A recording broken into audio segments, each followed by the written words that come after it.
Hi everybody, Michelle here with myflightsoffancy.com, and today I'm here to show you my 50 card workshop from one paper pack and some compliments from close to my heart. So here you can see all of the cards. There is a great variety of cards. You'll get 3 of each of them and 4 of this one and this one. So you get 50, and it takes very little time, surprisingly. So I wanted to show you the cards and give you a little bit of information about how the workshop works. So, what you're going to get is one paper pack. And for this, I use the Hopscotch paper pack. So you get 6 sheets of printed B&T paper. They're one design on one side and the other design on the other side. So you'll get 2 of each sheet. There are zip strips on the top. Some of them you'll use, some of them you will not. You also get coordinating cardstock, Flaxen, Glacier, Smoothie, and Sunset.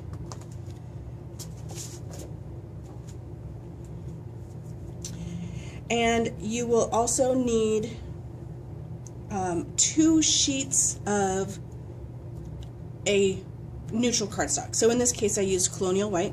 You'll also need a 50 pack of cards and envelopes. So everything is done and together and you're good to go. So you have some embellishments that we've used, some twine, some shimmer tape, some foam adhesive. I kept them fairly simple. It's super easy to dress these up if you wanted to add more bling to your cards. So let me give you a couple of tips on these. Before I do that,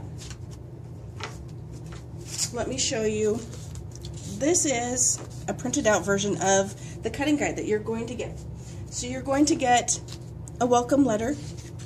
You're going to get helpful tips on how to do a couple of the different things. You're going to get a cutting guide for every sheet of paper, and it tells you what you're going to cut.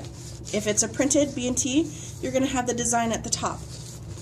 Now, you could totally use these with a different card pack, and I'll show you a photo that one of my friends, Tari, did with these cutting guides to make these cards with the brushed paper pack. They are gorgeous, so you will love them as well.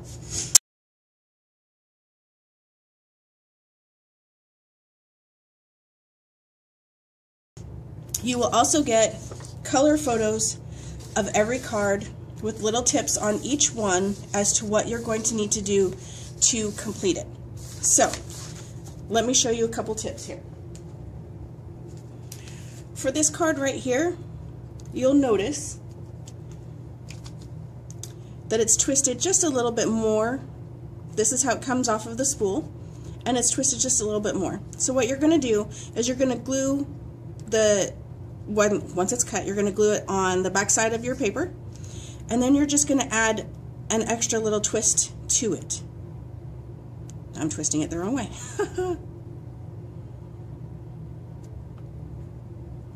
And you'll get it to do that. So that's that one. For this card, what you're going to do is you're going to take your white piece and your little short strips, and you're going to figure out, maybe you don't want them in this order, maybe you want them in another order. Either way is fine. And you're going to spread them out how you'd like them to be on the card.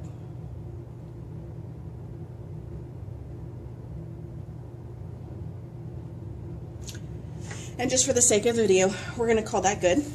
And you're going to take some washi tape, any kind of washi tape, doesn't matter. And you're going to, not that you can see it, but you're going to just tap it on your jeans so that you get a little bit of the fuzzy and it's not quite as sticky. And then what you're going to do is you're just going to lay it across there. You'll flip it over, add your glue, and place it on your card exactly where you want it. Give it a couple minutes for the glue to set, and then you'll be able to peel the washi tape right off, leaving your pieces exactly where you want them. For this card, you'll notice that your pieces, after you get them cut completely, are too long for your card base. So, as you can see, they're way big. The reason for that is so that you can adjust how you would like them. So you can make it a little bit bigger or not, or however you'd like. Glue them on once you have it how you like it, and then chop off the sides.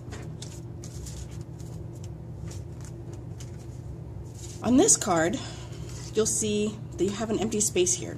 So what you're going to do is you're going to cut 1 inch off the right side with the fold at the top, all the way up to just the fold. You're not going to cut the whole thing off, just that piece.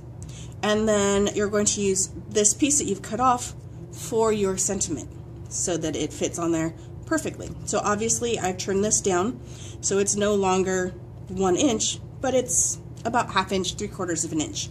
So you're just going to cut it based on the sentiment that you're using. This card is a super fun card.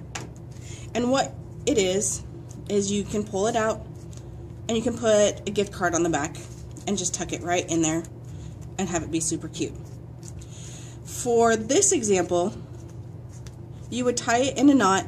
I actually had, this is where the string came together on the batch. So when they're making the string, you know, obviously it's going to run out. The string is not going to last forever. So what they do is they kind of tie it in a knot and keep going.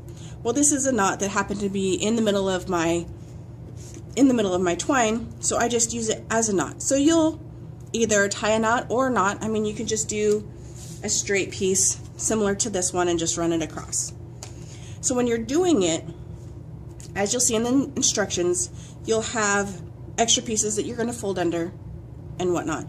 You do not want this piece to go further than where the little glue pieces are, because then it'll interfere with this actually being able to slide into the card. So that'll make sense when you look at the instructions. And that is everything. You will get 50 cards made from 1 paper pack plus 2 sheets of a neutral cardstock. So like I said, in this case I used Colonial White because that's what worked with the paper that I was using. And a 50 card bulk cards and envelopes from Close to My Heart. I will have my link in the description below, so you are welcome to order that. I look forward to hearing from everyone about this workshop. Thank you so much.